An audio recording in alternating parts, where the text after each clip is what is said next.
चलिए शुरुआत करते हैं सियासत एट 60 की। T20 वर्ल्ड कप जीत कर आई टीम इंडिया के खिलाड़ी आज प्रधानमंत्री आवास पहुंचे और उन्होंने वहां जाकर पीएम से मुलाकात की।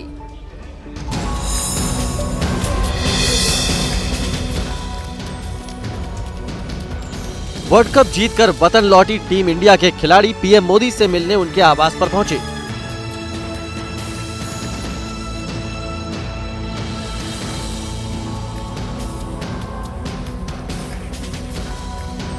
मैं इस वक्त प्रधानमंत्री के रेजिडेंस उनके निवास के बाहर हूं, जहां पर राहुल द्रविड़ के कुछ फैंस आए हुए हैं। टीम इंडिया कुछ देर में यहां पर पहुंचने वाली है। प्रधानमंत्री खुद उनका सम्मान और सत्कार करेंगे। आप लोग कहां से आ रहे हैं? सर साकेत से।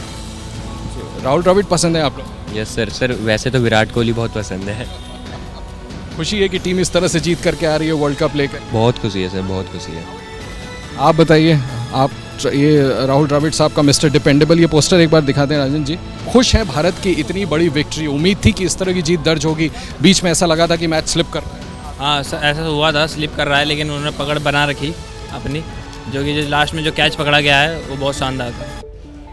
तो T20 वर्ल्ड कप जीतकर टीम इंडिया आज सुबह ही दिल्ली पहुंची है और फैंस ने टीम का जबरदस्त स्वागत किया।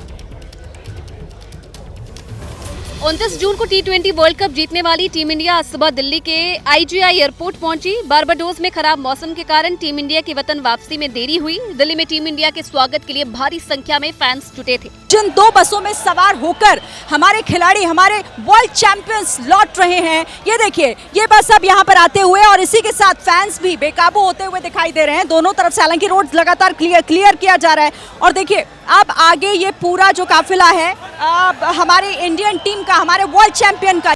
भारतीय टीम की एक झलक देखने के लिए फैंस सुबह से ही दिल्ली एयरपोर्ट पर पहुंचे हुए थे। टीम इंडिया जैसे ही एयरपोर्ट से बाहर निकली तो फैंस इंडिया इंडिया के नारे लगाते नजर आए।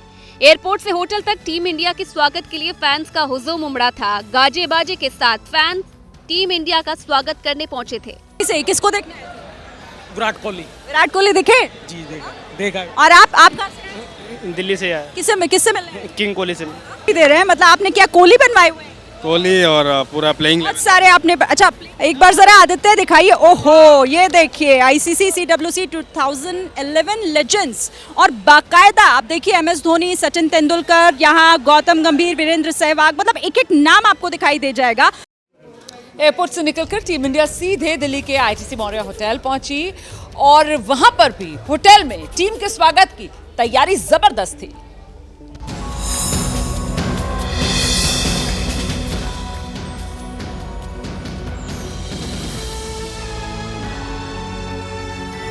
दिल्ली के ITC मौर्य होटल के बाहर टीम इंडिया के स्वागत के लिए समर्थकों का हुजूम उमड़ा था। जब टीम इंडिया होटल पहुंची तो वहां मौजूद फैंस खुशी से झूम उठे और खिलाड़ी भी थिरकने से खुद को रोक नहीं पाए।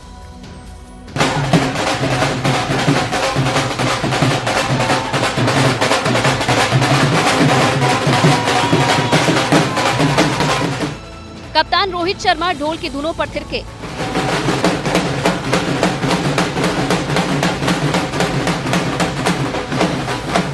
सूर्य कुमार यादव ने जबरदस्त भांगड़ा किया। ITC मौर्य होटल में विश्व विजेता टीम के स्वागत के लिए खास तैयारी की गई थी। होटल के बाहर टीम की एक झलक पाने के लिए हजारों फैंस जुटे थे। इन फैंस में विराट कोहली का एक खास फैन भी था। T20 वर्ल्ड कप जीतने के बाद टीम इंडिया के खिलाड़ियों ने ICC की रैंकिंग्स में भी धमाल मचा दिया है।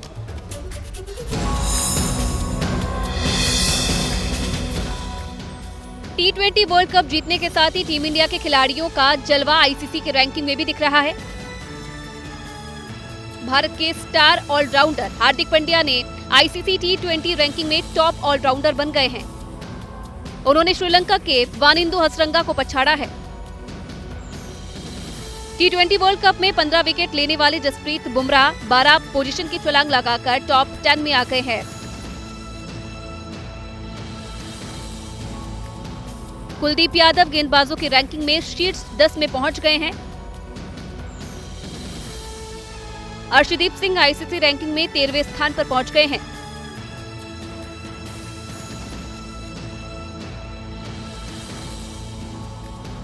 भारत लौटने पर टीम इंडिया का जोरदार स्वागत हो रहा है। बनारस के बुनकरों ने टीम इंडिया के लिए खास तोहफा तैयार किया है। कुछ और खबरों का रुख करते हैं। देखिए, हाथरस हादसे के बाद बाबा नारायण साकार हरि आखिर कहां है, इसके बारे में किसी को कोई जानकारी नहीं है। हां, अपने वकील के जरिए बाबा की तरफ से अब एक बयान जरूर जारी कर दिया गया है। हाथरस हादसे के बाद भोले बाबा कहां अंडरग्राउंड हो गया, इसकी जांच पुलिस कर रही है। बाबा की तलाश में जुटी पुलिस ने मैनपुरी के आश्रम में छानबीन की, लेकिन पुलिस को बाबा मौके पर नहीं मिला। अंदर और बाहर हम लोग डेली प्रत्येक दिन सर्च करते हैं कि कहीं कोई ऐसी दिक्कत न हो। बाबा न कल यहाँ थे न आज यहाँ है। दरअसल हादसे वाले दिन बाबा दोपहर 1:40 पर घटनास्थल से निकला था। पुलिस के कॉल डिटेल चेक करने पर पता चला कि दोपहर 2:48 पर बाबा को सत्संग के आयोजक देव प्रकाश मधुकर का फोन आया। संभवतः देव प्रकाश ने बाबा को हादसे की जानकारी दी। इसके बाद बाबा के फोन पर एक नंबर से कॉल आई।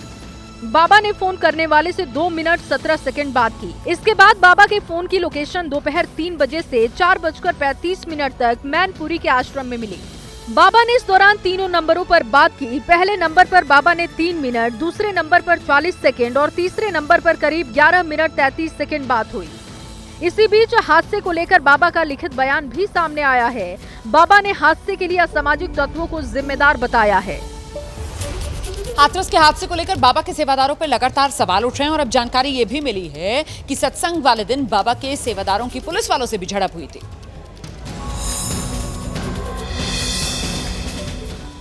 हाथरस में भोले बाबा के सत्संग के दौरान 8000 से ज्यादा सेवादार सुरक्षा और इंतजाम देख रहे थे।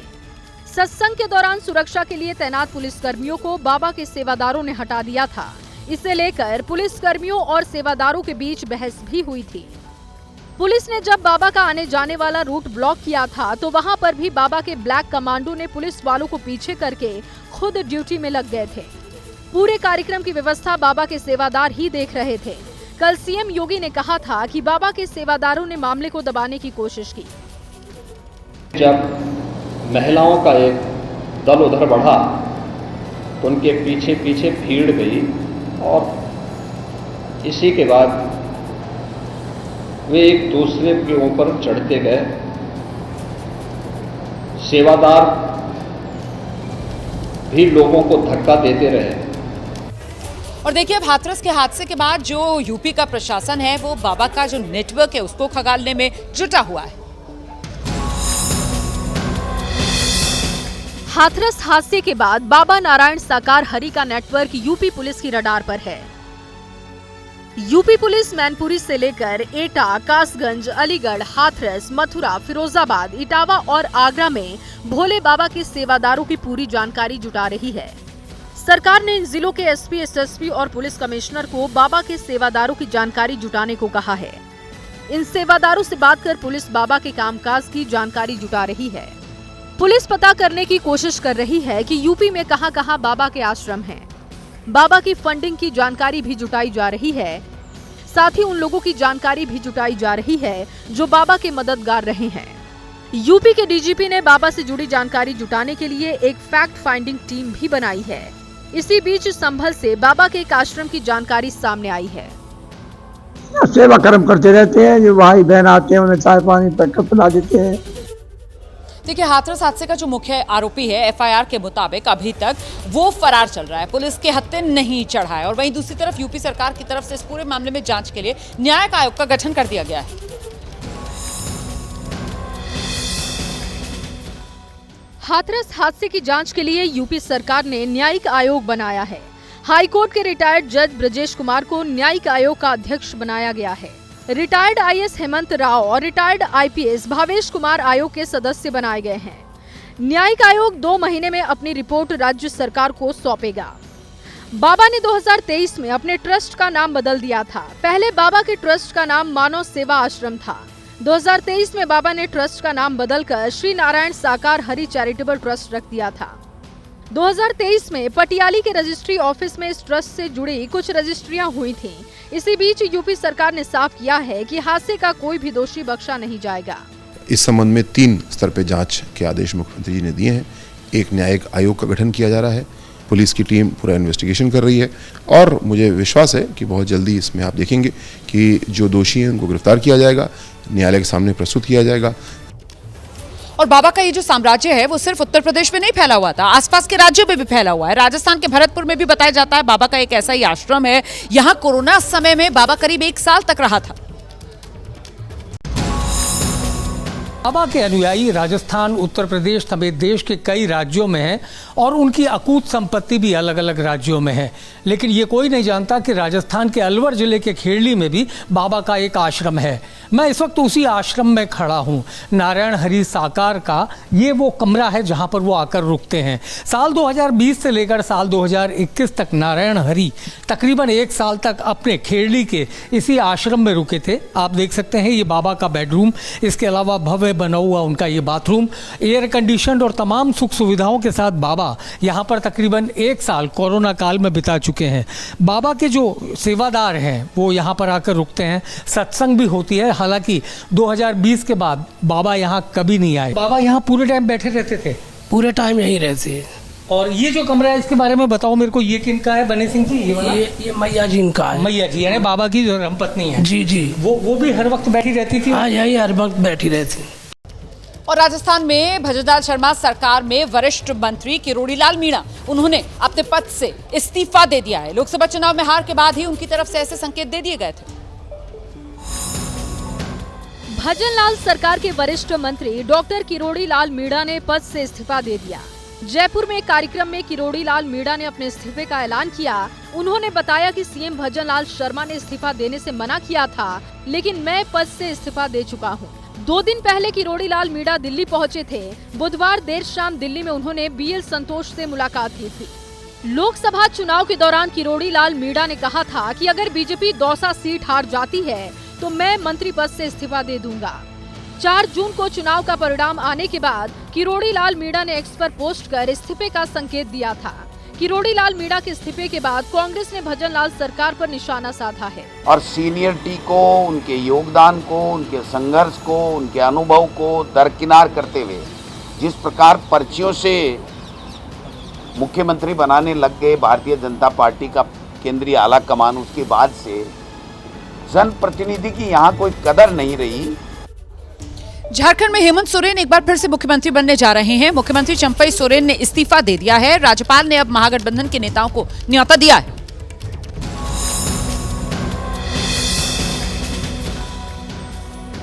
इंडिया गठबंधन के विधायकों की बैठक के बाद बुधवार को झारखंड के सीएम चंपई सोरेन ने राज्यपाल को इस्तीफा दे दिया है। इसके बाद विधायकों की बैठक में हेमंत सोरेन को नेता चुना गया। फिर हेमंत सोरेन ने विधायकों के साथ राज्यपाल से मुलाकात की और सरकार बनाने का दावा पेश किया। हम हेमंत बाबू को और हमारा गठबंधन की ओर से फिर हम लोग नेता चुना। अपना जो पद हमने लिया था उसको हमने इस्तीफा दिया। चंपई सोरेन 2 फरवरी 2024 को सीएम बने। 3 जुलाई को उन्होंने इस्तीफा दे दिया। चंपई कुल 152 दिन झारखंड के सीएम रहे। ईडी ने जमीन घोटाले में 31 जनवरी को हेमंत सोरेन को गिरफ्तार किया था। गिरफ्तारी से पहले हेमंत ने इस्तीफा दे दिया था। 28 जून को हेमंत सोरेन जेल से रिहा हुए थे। अब 7 जुलाई को हेमंत सोरेन फिर झारखंड के सीएम पद की शपथ ले सकते हैं। उन्होंने खुद माननीय चंपई सोरेन जी, जो कि हमारे पार्टी के एक वरिष्ठ नेता हैं, उनका नाम प्रस्तावित किया और उन्हें मुख्यमंत्री बनाया। बिहार में 24 घंटे में 4 पुल पानी में बह गए। सिवान में, छपरा में, मुजफ्फरपुर में ये हादसे हुए हैं। सिवान, छपरा, मुजफ्फरपुर 24 घंटे में बिहार में 4 पुल धड़ाम हो गए। भारी बारिश के कारण सिवान में 2 पुल पानी में बह गए। पहला हादसा महाराजगंज के देवरिया पंचायत में हुआ। यहाँ धमही नदी पर बनी पुलिया बह गई। ये पुलिया 2004 में बनी थी। महाराजगंज के ही नौतन सिकंदरपुर गांव में गंडकी नदी पर बनी पुलिया भी पानी में बह गई। ये पुलिया 1998 में बनी थी। हादसे के बाद कई गाँव के लोगों को आने जाने में परेशानी हो रही है। छपरा में जनता बाजार के ढोडनाथ मंदिर के नजदीक बना पुल गिर गया। पुल गिरने से आसपास के गांव का संपर्क कट गया। भारी बारिश के कारण मुजफ्फरपुर के अतरार घाटा पर बागमती नदी पर बना चचरी पुल पानी में बह गया। पुल बहने से आधा दर्जन से ज्यादा पंचायतों के हजारों की आबादी का ब्लॉक मुख्यालय से संपर्क टूट गया। लोगों को अब आने जाने के लिए नाव का सहारा लेना पड़ रहा है। पुल एक ही गिरा है, जो पुल भी अंडर कंस्ट्रक्शन। और सबसे बड़ी बात यह है कि पिछले 1.5 वर्षों से आरजेडी के पास ये डिपार्टमेंट था। माननीय मुख्यमंत्री इस विभाग के मंत्री थे। आरजेडी अगर प्रश्न कर रहा है तो 1 महीने में तो ये पुल बना नहीं। अगर जिम्मेवारी बनती है तो ये आरजेडी के विभाग के मंत्री की जिम्मेवारी बनती है। अभी तो हम लोगों को तुरंत अभी 1.5 महीना पहले बने ही है।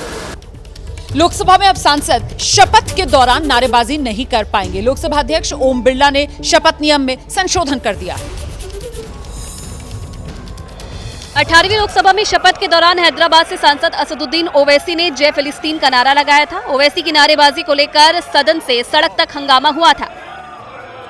अब लोकसभा अध्यक्ष ओम बिरला ने भविष्य में किसी विवाद से बचने के लिए शपथ ग्रहण प्रक्रिया में महत्वपूर्ण संशोधन किया है।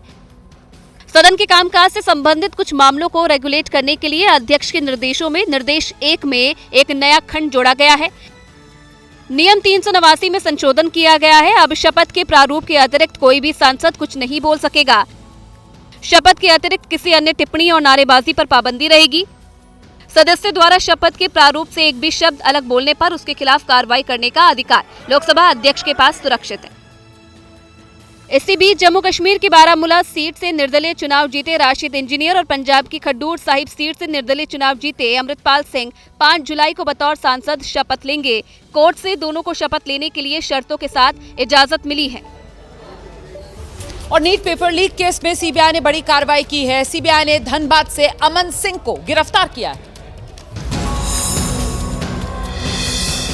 नीट पेपर लीक की जांच कर रही सीबीआई ने धनबाद से छठी गिरफ्तारी की है। सीबीआई ने अमन सिंह को गिरफ्तार किया है। अमन सिंह पेपर लीक कांड में फरार रॉकी का बेहद करीबी है। संजीव मुखिया गैंग से अमन सिंह के तार जुड़े हुए हैं। अमन सिंह की गिरफ्तारी संजीव मुखिया के करीबी चिंटू और मुकेश से मिली जानकारी के बाद हुई। रॉकी ने नीट पेपर लीक के बाद उसका जवाब तैयार करने के लिए सॉल्वर्स का जुगाड़ किया था।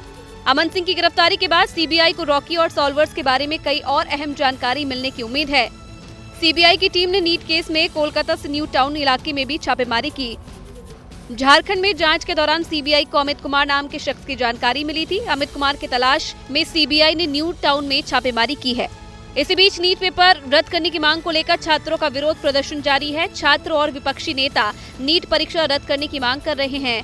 नीट परीक्षा विवाद से जुड़ी याचिकाओं पर 8 जुलाई को सुप्रीम कोर्ट में सुनवाई भी होनी है। सुप्रीम कोर्ट में नीट से जुड़ी 26 याचिकाओं पर सुनवाई होनी है।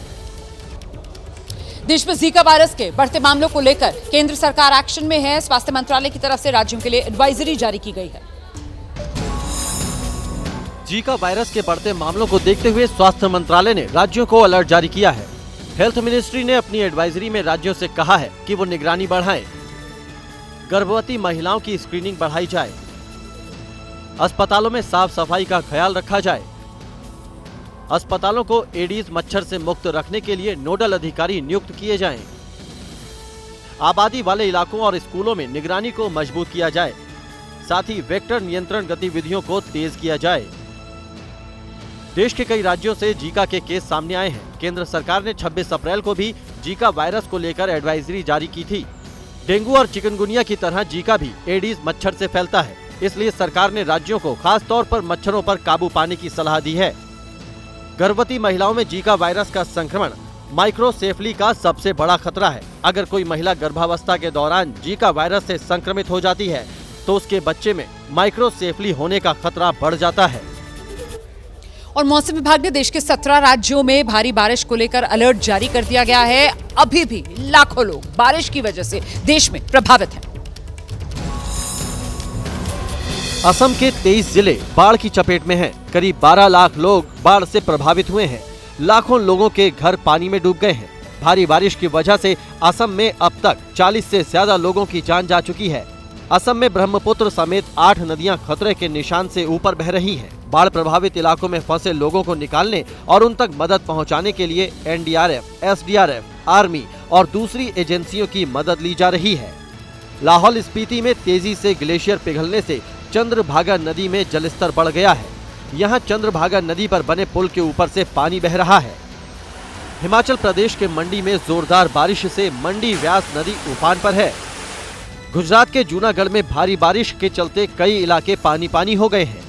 उत्तराखंड के केदार घाटी के रुमसी में बादल फटने से भारी नुकसान हुआ है। स्कूल के रास्ते ध्वस्त होने के साथ ही खेतों में भी मलबा आ गया है। जयपुर में भारी बारिश के बाद जयपुर सीकर रोड पर पानी भर गया।